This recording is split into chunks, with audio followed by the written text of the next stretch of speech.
Ukraine accuses Russia of missile terrorism. Bloody battles underway inside Azovstal plant. Russia carries out simulated nuclear drills. Russia violates Finnish airspace for the second time. Azov Commander Denis Prokopenko has said that Russian air forces have broken into the Azovstal plant's territory. Denis Prokopenko, Azov Regiment Commander, said, "For 2 days now, the enemy has broken into the territory of the plant. There are heavy, bloody battles." Ukrainian forces inside Mariupol's Azovstal steel plant claim they are fighting a difficult, bloody battle against the Russians. Prokopenko said that their soldiers are making superhuman efforts to contain the Russian pressure. Mariupol's mayor says they have lost contact with Ukrainian forces holed up inside the plant. The mayor's comments come after Russia denied allegations that its forces were storming the plant. Ukraine's Deputy PM Irina Vereshchuk said that 344 civilians were evacuated from Mariupol on May 4. Russia has claimed that it will allow the release of more civilians from the Azovstal plant on May 5. Russia has said that it is imposing a 3-day ceasefire at the besieged steel plant. However, Ukrainian President Volodymyr Zelensky has asked for a prolonged truce to safely rescue civilians. Volodymyr Zelensky, president of Ukraine, said, "We hope to continue rescuing people from Azovstal from Mariupol. There are still civilians left there, women and children. To save them, we need to continue ceasefire. The Ukrainian side is ready to provide it. It takes time to lift people out of these basements, out of those underground shelters."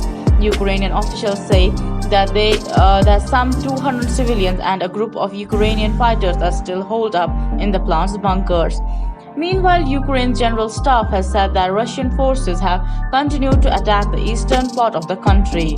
Ukraine has said that Russia is seeking to establish full control of the regions of Luhansk and Donetsk.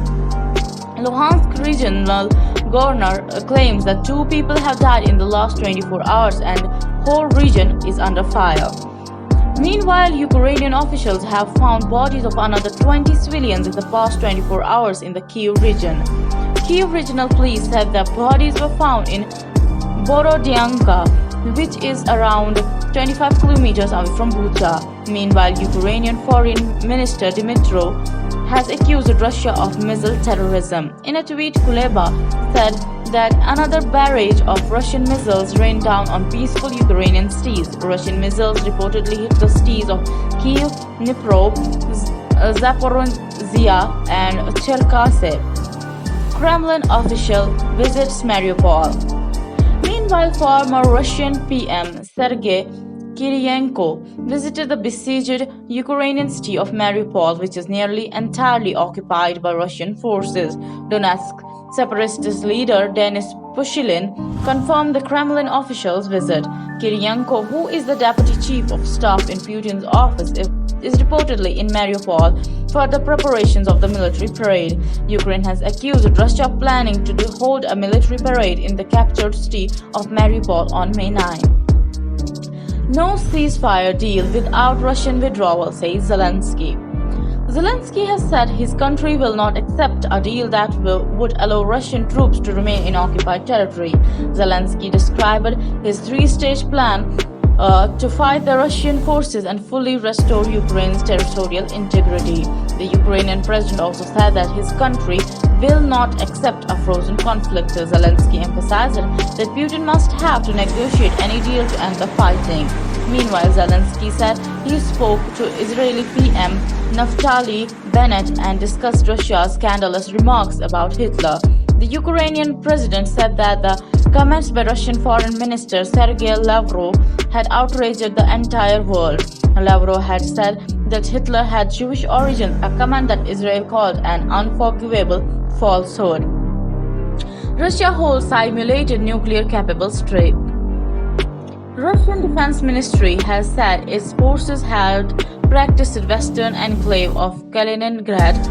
The announcement came on the 7th day of Moscow's relentless military operation in Ukraine. Russia said that it practiced simulated electronic launches of nuclear-capable Iskander mobile ballistic missile systems. Russia's simulated strikes were conducted on the Baltic Sea, located between EU members Poland and Lithuania.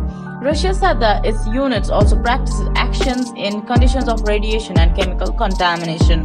Russia had placed nuclear forces on high alert shortly after Putin sent troops to Ukraine on February 24.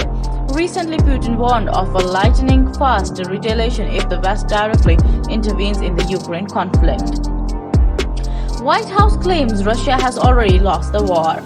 Meanwhile, White House Press Secretary Jen Psaki has said that Russia has already lost the war in Ukraine. The White House press secretary said that Kremlin wanted to divide the West, but it is clearly not happening. Meanwhile, Pentagon spokesman John Kirby has said that Russian forces are facing stiff resistance in eastern Ukraine. Kirby said that the Russian military has not been able to advance as far into the Donbas region of Ukraine as planned. Kirby also said that Russian airstrikes targeted critical infrastructure in Ukraine, but it failed to interfere with U.S. arms transfers. The Pentagon spokesman also emphasized that the U.S. and other Western allies are still able to transfer aid to Ukraine.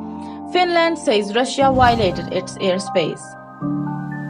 Finnish Defense Ministry has said that a Russian army helicopter violated Finland's airspace on May 4. A Finnish spokesperson said that a Russian Mi-17 helicopter entered 4 to 5 kilometers inside Finnish airspace. This is the second Russian airspace violation in a few months, with both of them coming in the wake of the war in Ukraine. Experts have warned that Finland and Sweden would face hostile Russian actions as they consider joining NATO. Meanwhile, Sweden has said that it has received assurances from the US if the country seeks to join NATO. So guys, this was for today. Give us your thoughts on this in the comment section, and if you appreciate our content, please hit the like button and subscribe to our channel. Share this video with your family and friends. We will meet soon in a new video. Thank you. Jai Hind.